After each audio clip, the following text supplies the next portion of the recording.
ہمارا معاشرہ اتنا دین سے دور ہوتا جا رہا ہے. ہمارے گھر کے حالات، معاملات، ہمارے گاؤں کے حالات، ہمارے گاؤں کے معاملات اتنے بدتر ہوتے جا رہے ہیں جس کی بنیاد پر ہمیں کسی بھی چیز کا علم اور شعور نہیں ہے. آج ہمارے ائمہ مساجد ہیں، امام ہیں. بہت سارے گاؤں میں نے ایسے دیکھے ہیں، گاؤں کے لوگوں کو ایسا پایا ہے کہ امام کو 5,000 روپے تنخواہ دیتے ہیں، اس میں وہ یہ سوچتے ہیں کہ امام کو میں نے خرید لیا. ہماری قوم کا حال اتنا بدتر ہو چکا ہے کہ اسی امام کے پیچھے نماز بھی پڑھتے ہیں اور اسی امام کی برائی بھی کرتے ہیں باہر جا کر کے. امام اگر موٹر سائیکل سے چلنے لگا تو گاؤں میں بہت سارے افراد ایسے ہوتے ہیں کہ جن کی نگاہ اماموں کی گاڑی پر، اماموں کی موٹر سائیکل پر ہوتی ہے کہ یہ امام صاحب موٹر سائیکل سے کیوں چل رہے ہیں، امام صاحب اتنا اچھا کپڑا کیوں پہن رہے ہیں. امام صاحب کی برائی میں لگ جاتے ہیں. ایک سوال میں آپ سے پوچھنا چاہتا ہوں،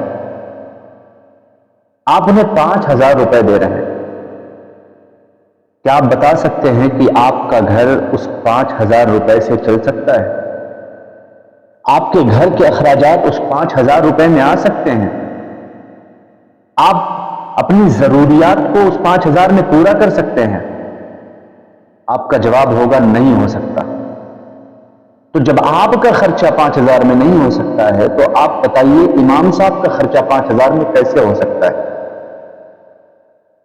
امام صاحب بھلے، نیک دل انسان، اللہ کی ذات پر جن کا بھروسہ اعتماد ہے، وہ آپ کے ہاں 5,000 روپے میں نوکری کر رہے ہیں، اس کے باوجود بھی آپ ان کے پیچھے لگ کر ان کی برائیاں، ان کے عیب تلاش کر رہے ہیں.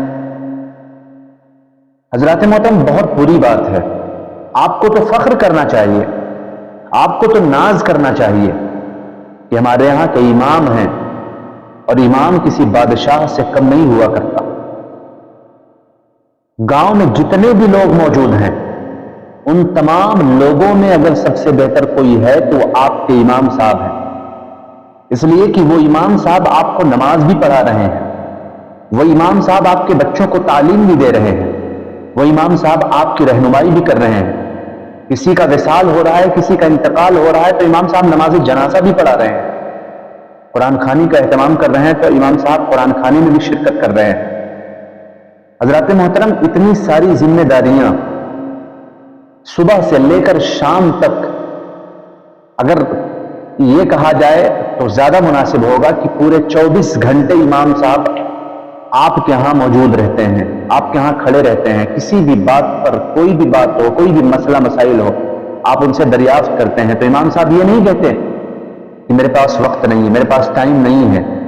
اگر کہیں راستے میں جا بھی رہے ہیں تو امام صاحب کھڑے ہو کر آپ کو مسئلے کا حل بتاتے ہیں، مسئلہ بتاتے ہیں. 24 گھنٹے آپ کی رہنمائی کرتے ہیں، آپ کے ہاں وقت دیتے ہیں. اور آپ 5,000 روپے دے کر یہ سمجھتے ہیں کہ ہم نے امام صاحب کو خرید لیا. یہ بہت بری بات ہے. اگر آپ، جو بھی قوم، جو بھی معاشرہ، جو بھی گاؤں کے لوگ امام صاحب کو اپنے سے بدتر سمجھتے ہیں، وہ گاؤں کبھی ترقی نہیں کر سکتا ہے، وہ گاؤں کبھی آگے جا ہی نہیں سکتا ہے. حضرات محترم، آپ سوچئے ذرا، آپ کا خرچہ 5,000 میں نہیں چل پا رہا ہے، آپ کی ضروریات 5,000 میں پوری نہیں ہو پا رہی ہے، تو امام صاحب کی ضروریات 5,000 میں کیسے پوری ہو سکتی؟ آپ اچھا سے اچھا کھا رہے ہیں، آپ اچھا سے اچھا پی رہے ہیں، آپ اچھا سے اچھا اوڑھ رہے ہیں، آپ اچھی سے اچھی ضروریات اپنی پوری کر رہے ہیں. تو آپ کو ایسا نہیں لگتا کہ جس طریقے سے ہم اپنی زندگی گزار رہے ہیں اسی طریقے سے میرا امام بھی اپنی زندگی کو گزارے؟ جس طریقے سے ہم 4 ویلر سے گھوم رہے ہیں اسی طریقے سے میرا امام بھی 4 ویلر سے گھومے، اس لیے کہ وہ شان والا ہے، عظمت والا ہے. یہ معاملی بات نہیں ہے کہ آپ کے بچوں کو تعلیم بھی دے رہا ہو، آپ کو نماز بھی پڑھا رہا ہو، مؤذن موجود نہیں ہے تو اذان بھی پکار رہا ہو، شادی بیاہ ہو، نکاح بھی پڑھا رہا ہو. قرآن خوانی بھی کروا رہا ہو، نماز جنازہ بھی کروا رہا ہو، یہ ایک کوئی عام بندہ نہیں کر سکتا، اس کو کوئی خاص بندہ ہی کر سکتا ہے، وہ ہمارے اور آپ کے امام ہیں۔ ہمیں اور آپ کو چاہیے کہ ہم امام کی عزت کریں، تعظیم کریں، ادب کریں۔ امام کی بارگاہ میں آپ کبھی ایسی غلطی نہ کریں جس کی وجہ سے ان کے دل کو ٹھیس پہنچے، ان کے دل کو تکلیف پہنچے۔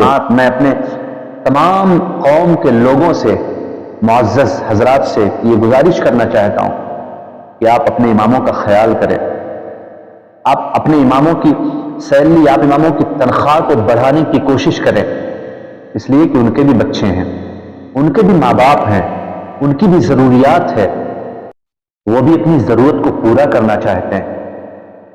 آپ ان کا خیال رکھیں۔ آپ پردیس سے کہیں سے بھی آپ گاؤں جا رہے ہیں تو امام صاحب کے لیے ایک ہدیہ، ایک تحفہ ضرور لے کر کے جائیں اور امام صاحب کی بارگاہ میں پیش کریں۔ امام صاحب یہ آپ کے لیے۔ حضرات محترم، امام کا دل باغ باغ ہو جائے گا۔ آپ کا نذرانہ، آپ کا ہدیہ، آپ کا تحفہ جب پائے گا تو اس کا دل باغ باغ ہو جائے گا۔ اس کے زبان سے اس وقت جو دعائیں نکلیں گی، یقین مانی اللہ رب العزت اسے رد نہیں فرمائے گا۔